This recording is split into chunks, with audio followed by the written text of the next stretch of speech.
Welcome back, everyone. This is now my second video on YouTube, and I'm glad it's going to be on something that I really love. Like I said in my last video, I'm going to be making I'm going to make this video on butterfly soup, but I had a change of plans since I made my first video. I was planning on making it one giant video going over the full course of butterfly soup from beginning to end. And that would be like a giant project because the game is like 2 to 4 hours long. But I decided to just split the game up into 4 parts, into its main 4 parts, which is when you have to play as each main character, one of the 4 main characters. So this will be a 4-part series. The deadline still holds. I want to have that very last video out by the end of next month, no later. And like I said in the last video, this is one of the greatest games of all time. So why keep y'all waiting, and let's just get right into it. One thing I do want to say before we do get started is that to keep things as simple as I can while I'm telling the story for y'all, and so you all can keep track, I am just going to introduce characters as we see them, so there's no like anxious waiting for any specific character to pop up at any time in the story. As we're introduced to one of our main characters, Min Se-yo, it's getting set up to be a classic fairy tale story. Once upon a time, there's a curse, the whole 9 yards, but Min interrupts the story by killing the evil dragon. And despite everyone disagreeing with her, she's stubborn and says it makes sense because it just does, which is like typical 4th grader thinking, which makes sense because when we see them, they are in 4th grade. And everyone decides to just reset and have our other main character, Diya, be the princess. After going through the same intro again, but with Diya this time, Min saves Diya by shooting the dragon, but apparently the dragon has a gun too because, quote, "This is America." Now, this is a choice game, but the choices don't make too big of a difference, so I'm just going to present it as me making my own decisions, or I'm just going to present it as something that actually happened in the game. Sorry about that. I just chose to shoot the dragon because that sounded the coolest, but that would be like the last time you hear me say I chose. After that, Min shoots a gun that shoots a smaller gun that shoots a knife, which exploded. Don't ask, it's too much to try and explain. Skipping ahead a bit, you're not really missing much, just usual playground banter between elementary schoolers. After Diya launched the evil dragon and Min, Jun's brother, aka the gun, over the bridge of the playground, Min exclaims about how she saved Diya and carried her down the slide and falling down like an idiot. But that's when we get a proper introduction to our main character for this quarter, Diya. Although all she said is her name is Diya, before talking about things that Min does, like the fact that she drew a knife on her arm with Sharpie, or that she makes paper shurikens and throws them at people and puts staplers in them so they hurt more. The reason for doing so is because she just sees herself as boring, in that there's no real point in telling people about her. When we jump an unknown amount of time in the story to a different scene, it's Diya, Min Se-yo, her brother Jun Se-yo, and their dad at a baseball game. Diya's fawning over the team that's pitching, talking about how cool it'd be to actually play on a real team. After chopping it up a bit, talking about how strict parents are, failing grades, usual elementary school stuff, Diya talks about how worried she would be if she were to fail a test or anything, because she's so worried about disappointing her parents, even going as far to say that that's one of her biggest fears. But Min drops some seriously good words of wisdom. She says that if you're that worried about disappointing your parents, they seriously messed up. After that, Min wants to tell Diya something, but chickens out and changes the subject to getting popcorn to get Diya's mind off of things, which somehow works. As you walk to grab popcorn, Min points out that there are so many white people in stands that it doesn't seem real. Diya explains that Diya explains that Min said that because the neighborhood that they grew up in is so predominantly Asian that white people seemed rare until they actually went to school and things like that. As Min and Diya continue walking, there's too many people in the way for them to easily get through. So Min does the rational thing that any normal human being would do with half a brain and grabs a baseball bat and starts beating people with it. As they near the popcorn man, Diya decides to pet a nearby dog, and while she's doing that, Min decides to beat the popcorn guy and steal his popcorn, and then they went back to their seats. When we get back, we see Min's dad talking in Korean on the phone. He looks really upset, but Diya's too scared to really say anything. After Diya talks to herself about how Min only taught her 1 through 4 in Korean, Min notices a shift in Diya's emotions and asks Diya if she wants to learn more Korean, and she accepts. After asking her how to say hi in Korean, Min decides to tell her that saranghae, which means hi, despite it meaning I love you. After repeating it a few times, she seems confident enough to try and say it to Min's dad, but Min stops her, saying that type of hello is only meant to be said to someone special. It's one of those words that if you say it to the wrong person or in the wrong tone, it seems kind of offensive. And that Diya said really only say it to her. After that, Diya teaches Min how to say hi in her native language of Tamil. After going back to their seat and enjoying some popcorn, Diya asks June what's been going on with Min recently, because anytime she asks Min a question about school or seeing each other again, Min gets really antsy and just dodges the question entirely. After finding out that June has no idea why Min is acting that way, Diya decides to listen to a conversation behind her as a father and son talk about a knuckleball pitch. At first, Diya was shocked that someone would talk to their parents for fun, mentioning that anytime she tries to talk to her parents, it turns into a lecture, so she can only do it when it's absolutely necessary. After listening, Min has the great idea to learn how to throw knuckleballs so Diya can catch them and then be unstoppable in the world of baseball. But Diya's worried that she'll mess up when she's on the big field, but Min supports her by saying, "Don't give up. I won't give up if you won't give up." God, I messed that all the way up. After that, Diya decides to continue to press Min, asking if she's positive nothing's going on. But Min says the same thing, and Diya realizes that she's not really going to get anywhere questioning Min. As soon as Diya looks back at the field, a pop-up ball is sent straight to their direction, and after landing in their popcorn bucket, Diya decides to hand the ball to Min. June chimes in by saying it's a big deal because now they have something to remember Diya by, and Diya, of course curious, asks what June means by remember her by, saying it sounds like she's going to die or something. June realizes now that Min never told Diya that they were moving, but before June could say it, Min tells them to shut up and she runs off. After Diya chases her down, Min fesses up and admits that they're moving to Florida tomorrow. And Diya's obviously devastated because she won't ever see Min or June again, and her parents hate Min so much she won't even be able to write letters. Min tries to cheer Diya up by saying that if she wants to see Diya again, and if Diya wants to see her again, it will happen eventually. After finding out their names sound like diamond when put together, if you're meant to pronounce Diya's name like Diya, Min comes to the conclusion that they're meant to be together because their names sound like something baseball related when put together.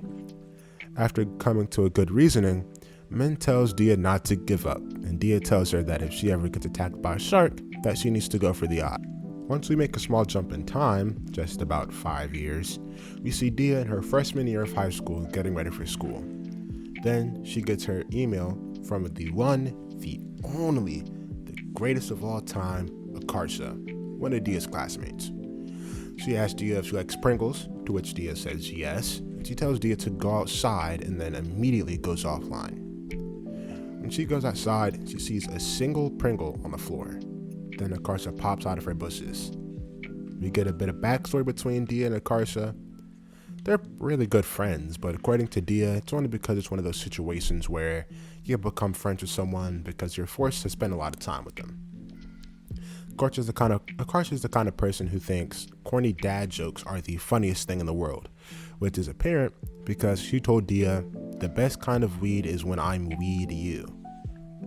After walking away, Akarsa tells Diya about how your eyes have immune privilege, which is what stops your immune system from wanting to slaughter your eyes, which is a true fact.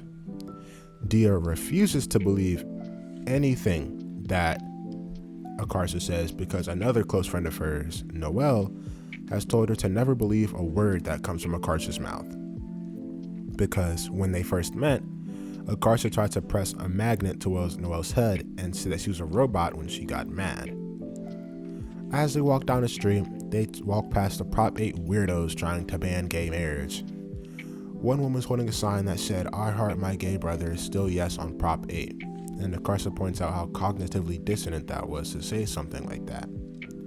While they're walking on the schoolyard, Akarsa asks Diya if she would eat a tiny 2-inch man alive for $100 million. To which Diya says yes. Akarsa was taken aback because he'd still be alive, and if she were in that situation, she'd go ballistic. Once they actually set foot on school ground, Akarsa runs off to the bathroom and Diya grabs her stuff from her locker. She shares with Noelle. And speak of the devil, once she closes her locker, Noelle pops up and asks Diya to open her water bottle. After opening her water bottle,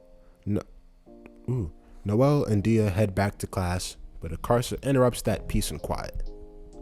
They have their usual classroom kerfluffle. She throws a trash can on her head and she tries to get out. After class ends and they go to lunch, Akarsa tells the group about the new girl who transferred, who apparently knifed someone before going there. After that, she asks Diya another burning question. How many second graders could you fight in a waves of 10 if there was a 5th grader boss every 5 waves? Now, honestly, I'd have to say at least like 3 or 4, but Diya chose a few dozen. Noelle questions Akarsa on why she didn't ask her, and Akarsa says it's because Noelle is so weak she couldn't even beat one. To prove Akarsa's point, Diya challenges Noelle to an arm wrestle, even saying that Noelle can use 2 hands if she wants, which she beats Noelle in an arm wrestle without even breaking a sweat. Akarsa brings out how different they are from personality to physical ability, so she asks how they even met.